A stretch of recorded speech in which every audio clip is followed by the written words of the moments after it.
조갑제TV 시청자 여러분 안녕하십니까. 2020년 12월 26일 오전 11시 54분입니다. 윤석열 검찰총장에 대한 대통령의 정직 2개월 처분이 말하자면 효력을 상실해 가지고 윤 총장이 직무에 복귀를 했습니다. 그런데 문재인 대통령은 법원의 판단을 존중한다고 하면서 인사권자로서 혼란을 일으켜서 죄송하다는 사과를 했습니다. 그런데 추미애 법무장관은 지금도 침묵하고 있는데 한 사람이 나타났습니다. 뭐냐면은 법무부 검사징계위원회의 위원장 직무대리를 맡았던 정한중 한국외대 교수가 페이스북에서 재판부 결정의 심의 유감이라면서 법조 윤리에 대한 이해가 매우 부족하다고 훈수를 하는 글을 올렸습니다. 대통령은 존중해야 한다 하고 징계위원장은 이렇게 나오니까 이 정권의 기강이 꼭 봉숭아 학당 같습니다. 더구나 정 위원장은 직무대리 선임 직후에 반윤석열 친정부 성향의 과거 행적이 문제가 되어 가지고 이 징계위원회가 무슨 결정을 내리든지 그것은 믿을 수 없다 하는 평판이 자자했던 사람입니다. 민변 출신입니다. 더구나 민변 출신을 징계위원장 자리에 앉히면은 그 결과에 대해서 어느 국민이 납득을 하겠습니까? 더구나 윤 총장이 지휘한 조국 수사를 공개적으로 비판했던 사람을 객관적이고 중립적이어야 할 위원장 자리에 앉혔다는 것 자체가 이 사단을 예고한 거죠. 예약한 거죠. 말하자면은 서울행정법원 행정 12부 부장판사 홍순욱 그리고 김재경, 김은지 이 재판부는 지난 24일 징계 취소 본안소송 1심 판결 선고일로부터 30일이 되는 날까지 징계 처분 효력을 정지하도록 하는 내용으로 윤 총장 측이 신청한 집행정지를 인용 결정을 했는데 가장 중요한 부분이 뭐냐 하면은 징계위의 제적위원은 법무부 장관과 출석하지 않은 민간위원을 포함하여 7명이라고 되어 있고 여기에서 기피 신청을 받은 사람들에 대한 기피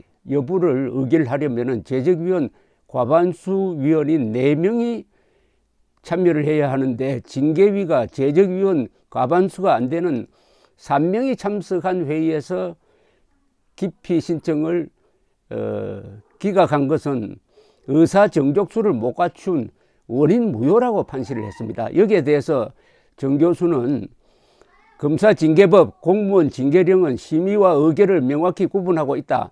징계 절차는 행정 절차이고 그 특별 규정이 검사징계법이므로 검사징계법 속에서 해석해야 한다. 검사징계법을 무는 대로 해석하면은 기피 신청 받은 자도 기피 절차에 출석할 수 있지만 의결에 참여하면 안 된다는 것이라며 위원회는 기피 신청 심의 의결할 때 기피 신청 받은 자도 출석해서 자기 의견을 말하고 퇴장 후 의결했다. 즉 제적 7명 중 4명이 기피 심의에 출석하고 그중 과반인 3명이 기피 의결했다고 이렇게 설명을 했는데 뭔가 이렇게 장황합니다. 그러나 이 재판부의 판단은 아주 단순했습니다. 이런 주장은 이미 그 법정에서 이 법무부 측을 대표하는 변호인이 주장했던 바입니다. 거기에 대해서 이 재판부는 뭐라고 판단했느냐 하면은 그것은 과거 법령을 해석한 것이고 개정된 법령으로는 그렇게 하면 안 되게 되어 있다. 개정된 법령에 따르면은 이것은 의결 정족수를 채우지 못한 의결이다 라고 아주 딱 부러지게 이야기했는데 항상 이게 이 복잡한 설명이 들어가면은 일단 의심을 해야 됩니다. 이분이 이야기하는 게 매우 복잡합니다. 복잡해요. 이거는 이미 법원이 그 홍순욱 부장판사라는 아주 엘리트 판사 아닙니까? 이 변호사들이 평가한 점수에서 만점을 받은 사람입니다. 만점을 받은 두 사람이에요. 만점을 받은 사람 1000명이 넘는 판사 중에서 만점을 받은 사람이 법을 해석해서 판결한 걸 믿어야 될까요? 아니면은 평소에 친정부 성향을 노골적으로 표현했던 이 위원장의 말을 믿어야 될까요? 그리고 정 교수는 법조 윤리 기준은 부적절한 행동뿐 아니라 그렇게 의심받는 행위도 하지 말라는 게 기본이다. 법조 윤리 기준에 이런 게 있습니까? 아니, 의심받을 행위도 하지 말라는 건데, 의심하는 사람은 한국 같으면 5천만 명이나 되는데 그 5천만 명이 의심하지 않도록 행동하는 방법이 뭐가 있을까요? 이게 법조 윤리입니까? 이런 법조 윤리가 어디 있습니까, 세상에? 종교적으로 이야기는 할 수 있겠죠. 종교적으로. 이런 걸 가지고 검찰총장을 자르는 기준으로 삼는다면은 이건 무슨 모든 국민들을 하나님 수준이 되어야 한다는 주장과 마찬가지 아닙니까? 이 말은 뭐냐면 재판부가 징계 사유 중 하나인 정치적 중립 위반에 대하여 윤 총장이 정치적 중립을 의심받을 만한 언행은 하지 않았다고 재판부는 판단을 했는데 그게 아니라는 겁니다. 뭐냐? 퇴임 후 국민을 위한 봉사를 하겠다는 발언만으로 정치 중립 위반이라고 단정하지 못하고 대선 후보 여론조사도 윤 총장에게 책임을 묻기 어렵다는 의견이었는데 재판부는 그렇게 봤는데 정 교수는 비록 검사 윤리 강령엔 의심받는 행동 규정이 없지만은 품위 손상 등을 해석 적용할 때 강령들을 참작할 수 있다며 정치적 중립 의심받는 행위도 같다고 했습니다. 야, 이런 식으로 하면요, 이런 마녀 사냥이 없습니다. 그것도 다른 사람도 아니고 검찰총장에 대해서 조금이라도 의심받을 이유가 있으면 정직시켜 버린다면은 그 검찰총장이 임기 2년을 어떻게 채웁니까? 이런 마녀 사냥을 주장하는 이런 사람이 위원장이 되었다는 게 되돌아보면 끔찍하기 짝이 없습니다.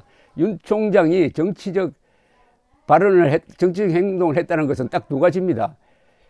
지난 국회 때 이 김도읍 의원이 퇴임한 이후에 뭘 하겠느냐고 하니까 나라로부터 많은 혜택을 받았으므로 사회를 위한 봉사를 검토하고 있다, 생각하고 있다라고 했습니다. 거의 정치자도 안 들어갔어요. 그 다음에 여론조사에서 윤석열 이름이 지금 대권 후보군에서 1등, 2등을 다투는데 이걸 윤 총장 책임으로 돌리고 있습니다. 윤 총장은 거듭해가지고 작년부터 내 이름 제발 빼달라고 했는데 여론조사소가 아니 윤 총장 부합니까? 그걸 넣는 걸 가지고 윤 총장에게 책임을 넘겼는데 우습게도 추미애 법무장관 이름도 거기 들어가 있습니다. 그럼 추미애도 탄핵 대상입니까? 이런 말도 아닌 위원장을 어떻게 골라도 이런 사람을 골랐는지 참 우습습니다. 그나저나 추미애 장관이 뭐라고 해명하고 나올지 그것만 기다립니다. 이런 재판을 끝내고 나면은 그동안의 이 징계 절차가 얼마나 엉터리로 마구잡이로 진행되었는지 알 수 있게 되고 검찰총장까지 이렇게 법을 악용해가지고 몰아낼 수 있다면은 힘없는 서민들은 이 정권이 어떻게 취급할지 알 수 있습니다. 감사합니다.